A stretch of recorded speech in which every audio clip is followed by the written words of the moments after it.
नवेता दशतेजसो गुणा जलक्षित प्राणभृतां चतुर्दश दिक्पालयो पंच षडेव चांबरे महेश्वरेष्टो मनसस्तथैव च।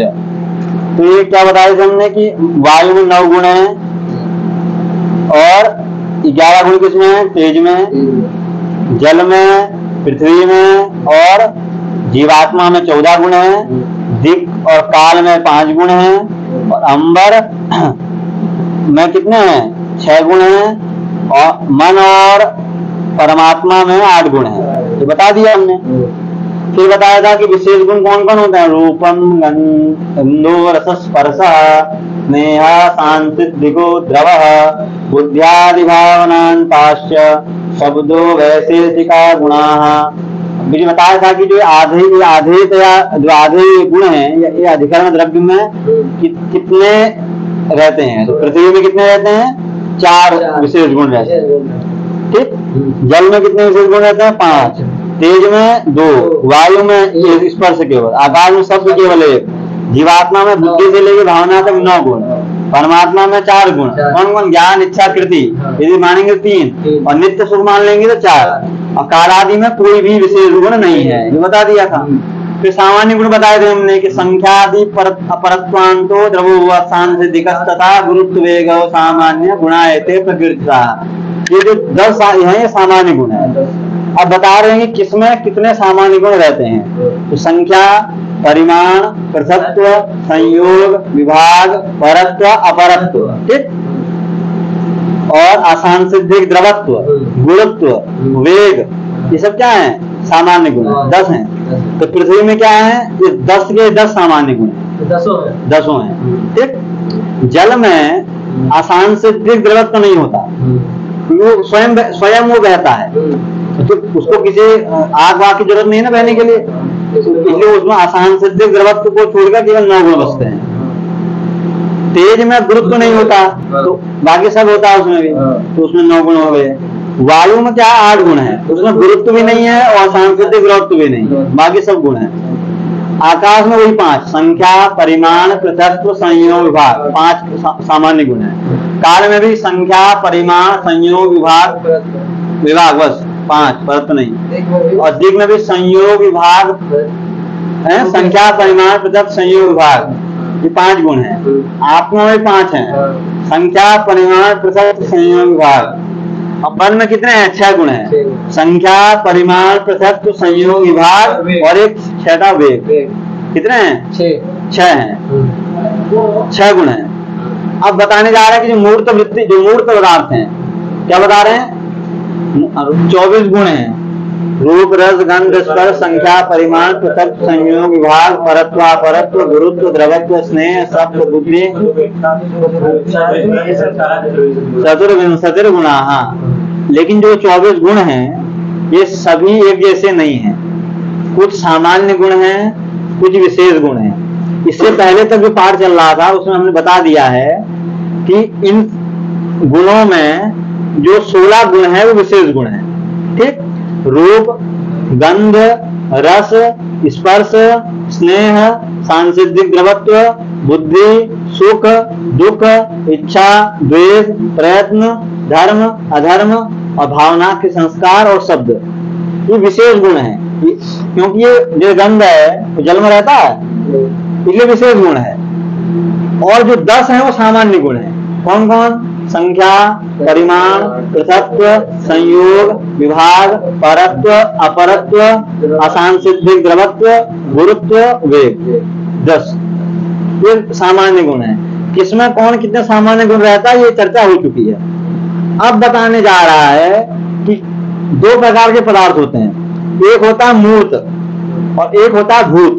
भूत प्रसिद्ध है कि पृथ्वी, जल, तेज, वायु, आकाश, ये है भूत। और एक होता है मूर्त पदार्थ। क्या होता है? मूर्त पदार्थ। तो अभी बताने जा रहे हैं जो मूर्त में वृत्ति जो गुण है, मूर्त वृत्ति मतलब रहना, मूर्त निष्ठ जो गुण है उनका निरूपण करने जा रहा है। ठीक।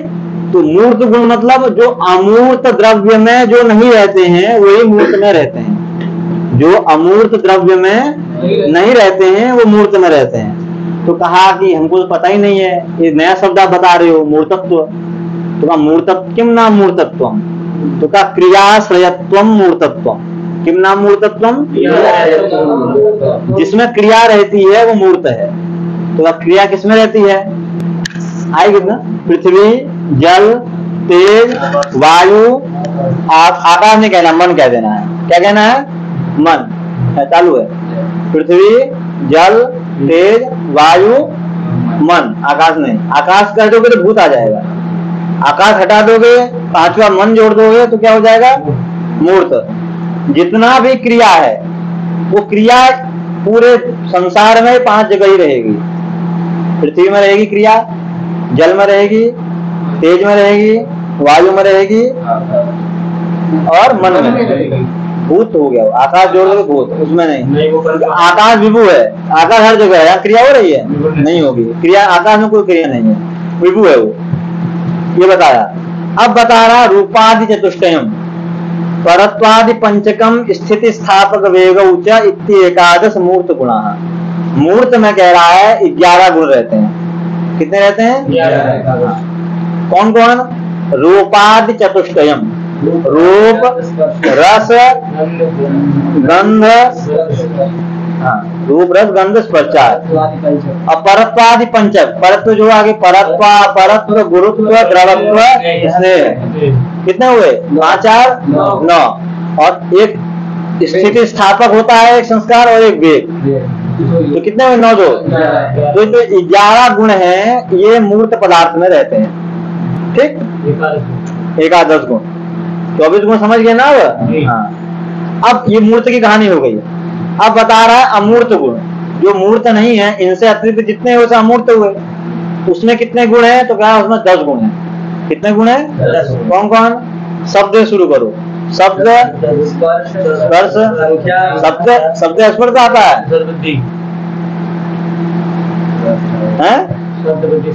शब्द, बुद्धि, सुख, दुख, इच्छा, द्वेष, प्रयत्न, धर्म, अधर्म, भावना। तो कितने हुए, 10 होगा। शब्द, बुद्धि, सुख, दुख, इच्छा, द्वेष, प्रयत्न, धर्म, अधर्म, संस्कारार्थ की भावना। एक भावना है, उसका क्या, संस्कार वाला भावना। तो 10 गुण कहाँ रहते हैं, जो अमूर्त वाले, जो अमूर्त जो द्रव्य हैं उसमें 10 गुण रहते हैं। ठीक, ये अमूर्त, मूर्त बता दिया।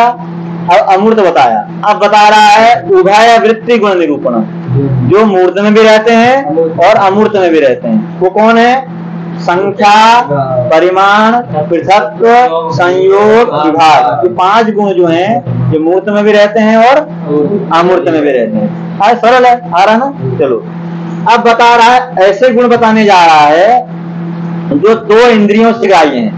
5 ज्ञान इंद्रियां होती हैं, कौन कौन, श्रोत्रेंद्रिय, त्वगिंद्रिय और चक्षुरेंद्रिय और घ्राणेंद्रिय और रसनेंद्रिय। 5 है ना। अब 2 इंद्रियों से, मतलब ऐसे कितने गुण हैं जो दोनों इंद्रियों से ग्रहण होते हैं। 2 इंद्रिय कौन है, एक त्वगिंद्रिय और चक्षुरेंद्रिय। उनसे ग्राह्य गुण कौन कौन है, गुरुत्व को छोड़ करके संख्या से आगे जोड़ना शुरू करो। संख्या, परिमाण, पृथक्त्व, संयोग, विभाग, परत्व, अपरत्व, गुरुत्व छोड़ना है। गुरुत्व छोड़ के आगे चलो। द्रवत्व, स्नेह, कितने हुए, 9। तो ये जो 9 गुण हैं, तो त्वगिंद्रिय, चक्षुरेंद्रिय दोनों से ग्रहण होगा।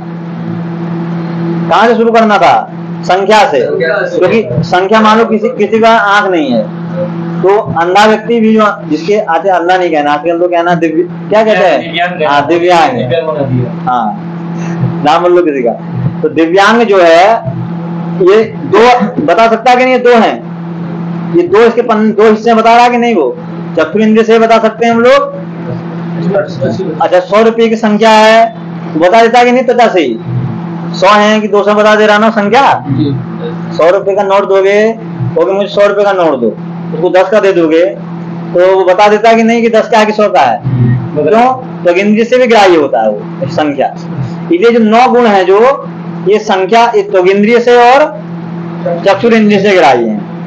ठीक, अब बता रहा है कौन गुण किससे ग्राह्य नहीं है। अब देखो, शब्द, स्पर्श, रूप, रस, गंधा, पंचगुणा बाह्य एक इंद्रिय ग्राह्या ये भवन्ति न तो द्विंद्रिय ग्राह्या। ये जो 5 गुण है, शब्द, स्पर्श, रूप, रस, गंध, ये हमेशा एक एक इंद्रिय से ग्राह्य होंगे। अब गंध को तुम चक्षु इंद्रिय से ग्रहण कर पाओगे? किससे होगा? केवल घ्राण इंद्रिय से। वैसे शब्द केवल श्रोत्र इंद्रिय से, स्पर्श केवल त्वक इंद्रिय से, रूप केवल चक्षु इंद्रिय से। ये एक एक इंद्रिय ग्राह्य है। बाह्य मतलब जो बाह्य इंद्रिय है उनमें केवल एक इंद्रिय से ग्राह्य है, न तो द्विंद्रिय ग्राह्य। ठीक। और कुछ गुण होते हैं वो क्या होते हैं? अतीन्द्रिय होते हैं, वो इंद्रिय के द्वारा से ग्रहण नहीं होता। जैसे गुरुत्व, अदृष्ट और भावना। गुरुत्व समझते हो? गुरुत्व मतलब कितना भारी हो रहा है। अब तुम बताओ, इंद्रिय से बता पाओगे क्या? नहीं बता सकते। ये कितना भारी है तुम देख के बता पा रहे हो? इसका कितना वेट है? वो तो जब तोलोगे आप, कुछ रखोगे बटखरा इत्यादि या कुछ उसका इतना उतने किलो का अगर से कुछ रखोगे, तराजू में रखोगे, तुला में, तब बराबर होगा, तब बताओगे कि इतना है। इसको इंद्रिय से आप नहीं ग्रहण कर सकते।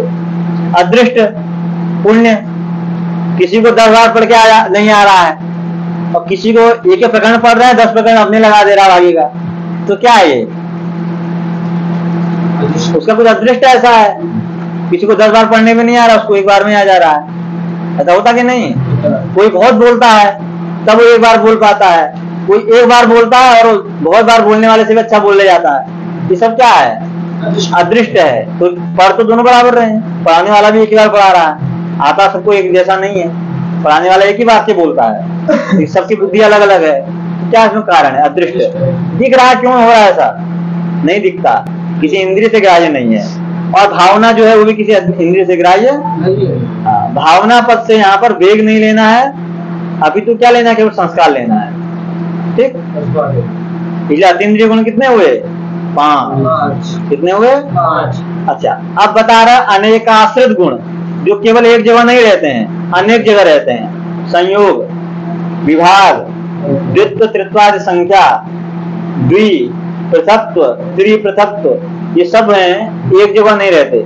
संयोग आकाश में भी है, ठीक, दिशा में भी है, आत्मा में भी है, मन में भी है। एक जगह हुआ। गंध की तरह नहीं है, गंध केवल पृथ्वी में है। वैसा ये कौन कौन? संयोग, विभाग, द्वित्व, त्रित्व आदि नहीं है। ठीक। अब इसके बाद आएगा कि एक एक द्रव्य वृत्ति कैसे है। ठीक।